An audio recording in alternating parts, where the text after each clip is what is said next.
空中飞过的是一枚俄罗斯的 KH-101巡航导弹，而紧跟在它身后的正是乌克兰空军的 F-16战斗机。那随着俄罗斯大量使用巡航导弹和无人机攻击乌克兰领土，乌克兰更多的在使用战斗机在空中进行拦截。11月19日，俄罗斯空袭了乌克兰西部城市捷尔诺波尔，两栋公寓楼被俄罗斯导弹命中，造成至少26名平民死亡，93人受伤。乌克兰空军表示，当天他们击落了俄罗斯发射的476架无人机中的442架，并拦截了俄罗斯发射的48枚导弹中的41枚，其中 F-16战斗机和幻象2000战斗机摧毁了10枚导弹。俄罗斯人的日子也不太好过，我们现在看到了视频拍摄于俄罗斯的比尔姆，一辆运输石油的列车起火，燃烧了几乎一整个晚上。目前不太清楚这是否是乌克兰情报人员所为。乌克兰战争已经进行了快4年到目前为止已经变成了消耗战。我们就以大家关注的红军村为例，红军村的战役前后进行了1年半的时间。不过到目前为止，俄罗斯虽然控制了红军村的大部分地区，但仍然没有完整的控制该地。我们现在看到的画面是由俄罗斯军方发布于11月19日，拍摄于红军村的南部社区，可以看到整个城市已经变成了一片废墟。目前乌克兰的前线局势是，俄罗斯在付出巨大的伤亡才能向前少量推进，距离完整的控制顿巴斯地区还有相当长的距离。而乌克兰受限于武器装备和人员不足，虽然作战英勇，但没有办法夺回失去的领土。乌克兰的作战重点是大规模的生产无人机和巡航导弹，攻击俄罗斯后方的石油工业，迫使俄罗斯在经济上无法再负担这场战争。而在10月20日，美国方面提出了最新的乌克兰和平方案。该方案被西方多个大媒体报道，并至少经过1名乌克兰官员和1名美国官员的证实。根据美国官员的说法，该和平计划为一份动态文件，可以根据双方的讨论进行修改。我们现在就仔细看一下川普提出的这28点和平计划到底讲了些什么。第一点，乌克兰的主权将得到确认，这点更多是象征意义，写了和没写是一样的。第二点，俄罗斯、乌克兰和欧洲将签署一项全面的互不侵犯协议，过去30年以来所有的模糊地带都将得到解决。签署互不侵犯协议是一个积极的信号，但我们大家都知道从苏联时代开始，所有的互不侵犯协议最后都变成了侵略战争。最著名的就是波兰和波罗的海3国。在2战之前这4个国家先后都和苏联签署了互不侵犯协议，而苏联也都依次侵犯了这4个国家。所以你看你要和苏联、俄罗斯签订互不侵犯协议，从来都没有好下场。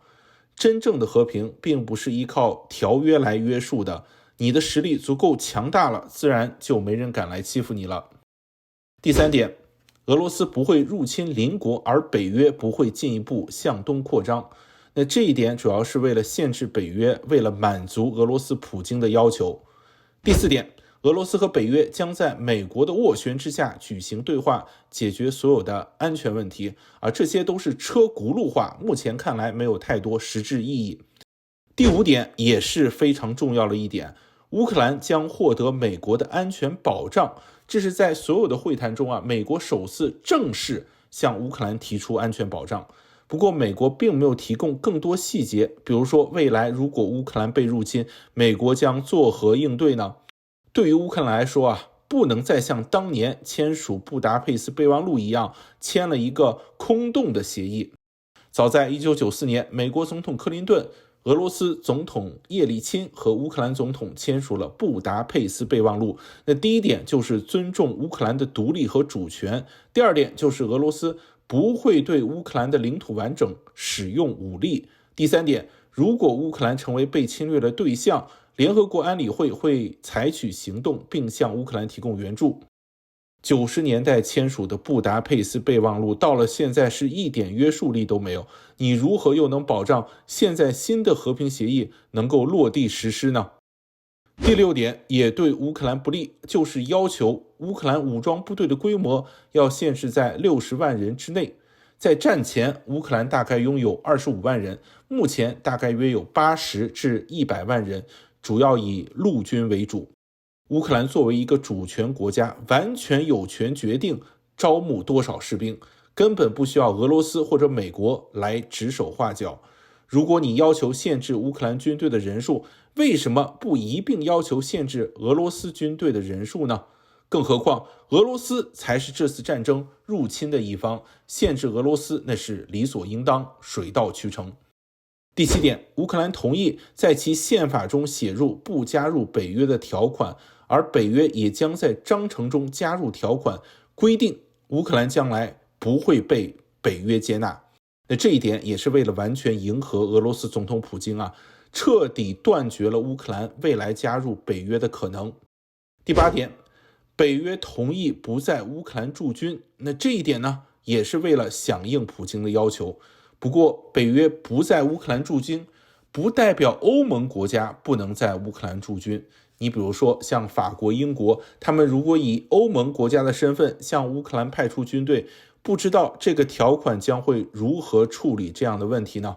第9点，欧洲的战斗机将部署在波兰这一点呢，也是为了迎合俄罗斯，和现状基本一样。第10点，美国的安全保障这个条款对于乌克兰来说是至关重要的，而该条款分为以下几个小的章节。首先，美国因为提供这份安全保障将获得经济补偿。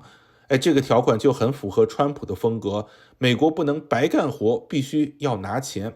不过呢，这份协议也没有明确说明美国将获得什么形式的经济补偿，而如果是俄罗斯入侵乌克兰，美国将提供一个联合的军事回应，进行全球经济制裁，并将承认乌克兰所有新夺回的领土。那我更关心的是，美国将会提供一个什么样的军事回应呢？会派出军队进入乌克兰吗？还是会派出空军作战？那这一点条款中并没有明确说明。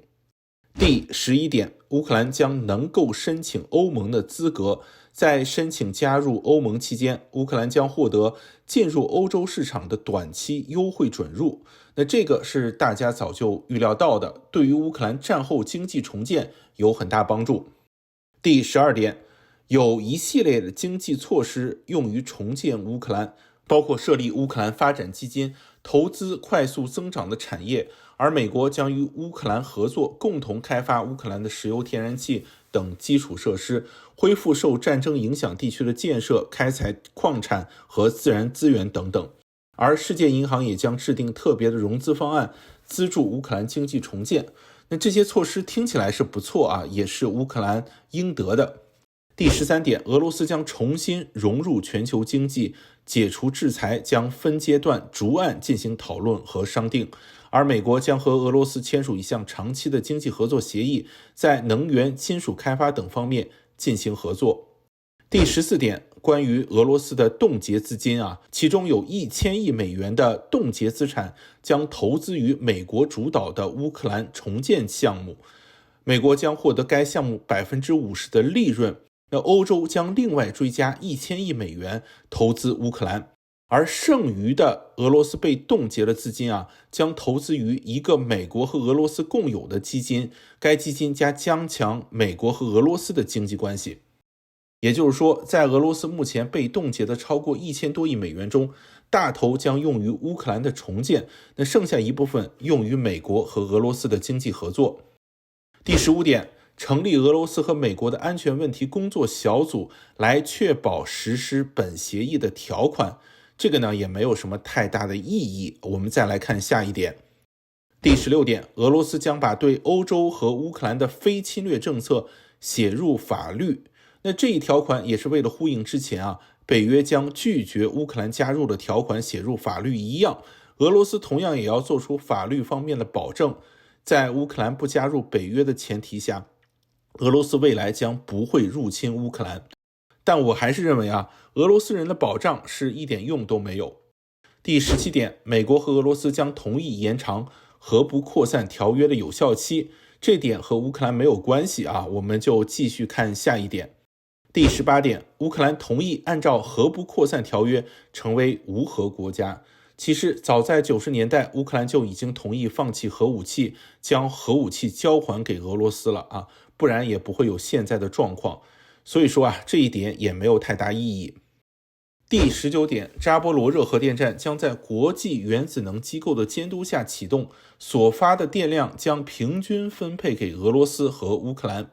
那目前扎波罗热核电站位于俄罗斯的占领区，那这样的安排有利于乌克兰。第20点，两国将在学校和社会中促进对不同文化的理解和包容也没啥意义。第21点也是最关键的领土问题克里米亚、卢甘斯克和顿涅茨克将被承认为事实上的俄罗斯领土，而在赫尔松和扎波罗热地区将沿着目前的接触线冻结，这意味着事实上承认了俄罗斯的占领地区，而俄罗斯将放弃上述5个地区之外所有控制的乌克兰领土，这里主要指的是俄罗斯在哈尔科夫和苏梅一带占领的少量领土，比如说乌尔昌斯克等等俄罗斯将这些地区交还给乌克兰，而乌克兰将从目前控制的顿涅茨克州的剩余地区撤出，包括斯拉夫扬斯克，而该撤离区将被视为中立的非军事缓冲区，国际社会承认为俄罗斯的领土，但俄罗斯军队不会进入该非军事区。该条款听起来就像是一战凡尔登条约中的莱茵非军事区，这个条款其实没有任何约束力俄罗斯过了几年再派军队进入，你又能拿它怎么样呢？想当年希特勒进入莱茵非军事区，那不就是一句话的事儿吗？法国、英国也不敢说什么。第22点，俄罗斯和乌克兰在达成一致之后，将不能以武力改变现有的领土安排。第23点，俄罗斯不会阻止乌克兰沿着第聂伯河进行商业活动，并将就黑海粮食自由运输达成协议。我们知道，目前在扎波罗热和赫尔松地区，双方是沿着第聂伯河划江而治也就是说，未来的第聂伯河，俄罗斯人可以用，乌克兰人也可以用。第24点，将成立一个人道主义委员会，解决剩余的问题，比如说剩余的囚犯以及遗体如何交换、被拘留的平民和人质，还有家庭团聚计划等等。第25点，乌克兰将在100天后举行选举。我觉得乌克兰人如何选举是自己的事儿，不需要俄罗斯和美国指手画脚。之前有很多美国媒体批评泽连斯基是独裁者，我觉得很奇怪泽连斯基这才当了几年的总统，明明普京才是真正的独裁者。第26点，所有参与这场冲突的各方在战争期间的所有行为都将获得赦免，并同意今后不再提出索赔或者是投诉。这一点也是为了俄罗斯总统普京量身定制的。我们知道，在战争期间俄罗斯军队针对平民发动了大规模的不人道屠杀行为，无论是在战争初期的布查和伊尔平，还是持续3年对民生建筑、公寓、医院的空袭，这些都构成了战争罪行。如果没有这一条款普京之后一定会被送上海牙法庭。第27点，本协议具有法律约束力，川普总统领导的和平理事会将监督协议的执行，任何违反协议的行为都将受到制裁。那这一点说了跟没说也是一样的。第28点，一旦双方同意备忘录，停火将在双方抵达约定地点之后立刻生效。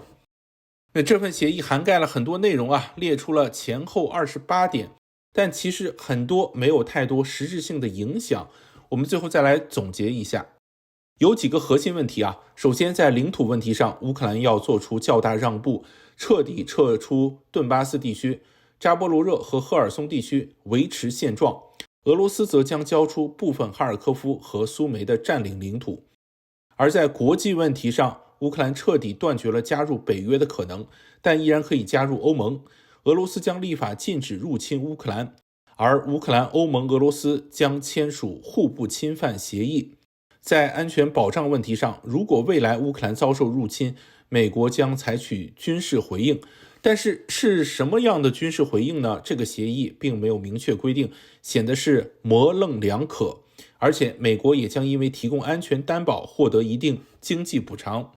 在经济问题上，俄罗斯被冻结的资金将投入到乌克兰重建之中，剩余的冻结资金将投入到俄罗斯和美国共同的一个基金。美国将主导乌克兰战后重建，世界银行也会提供资金上的帮助。那简单的来说呢，这样一个和平协议的条款和2个月前俄罗斯的提议其实没有原则上的差别，基本满足了俄罗斯的要求，无论是领土还是不能加入北约的要求，都体现在这个条款之上。该条款呢，在很多具体环节上提供了更多的细节我认为其中的领土条款是乌克兰所不能接受的，这份协议距离最后真正的和平还有相当的距离。11月21日，美国总统川普接受采访时表示，我认为乌克兰应该赶快接受这次和平计划，这个冬天将会非常寒冷，泽连斯基将不得不同意美国的计划，如果他不喜欢这个计划，他也可以继续战斗。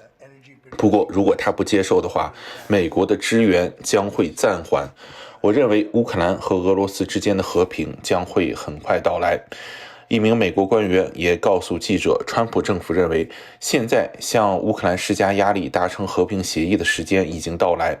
目前乌克兰总统泽连斯基在国内的地位尤其软弱，特别是受到腐败丑闻的困扰。最近乌克兰反腐败机构公布了一起涉案超过1亿美元金额的腐败案，案件主谋是泽连斯基的商业伙伴明季奇，2名部长也因此辞职并接受调查。而在11月21日，乌克兰总统泽连斯基对全国发表讲话，他说道，此时此刻是我们历史上最艰难的时刻之一，乌克兰可能面临着一个极其艰难的抉择，要么失去我们的尊严，要么失去一位关键的伙伴，要么接受艰难的28点计划，要么面对一个极其严酷的寒冬，甚至意味着我们要去信任那个已经2次侵略我们的人。他们在等待我们的回复，但实际上我早已给出答案。在2019年我当选总统时，我曾郑重承诺，我泽连斯基经由人民意志选举为乌克兰总统，誓言以我的一切行动捍卫乌克兰的主权和独立，维护公民的权利和自由，遵守乌克兰宪法和法律。泽连斯基还表示，他将和美国以及合作伙伴冷静地展开工作，进行磋商，寻求解决办法。我会和他们摆事实讲道理，我会尽力劝说，我会提出替代方案，但有一点是确定的，我们绝不会给敌人留下口实，让他们声称乌克兰不想要和平，让他们声称乌克兰拒绝外交，这将绝不会发生。今天开始，周六、周日乃至下周，无论是多久，每天24小时，我都将为此而奋斗。那不知道各位观众朋友们是怎么看的呢？欢迎大家留言订阅我们的频道，我是子定，我们下期节目再会。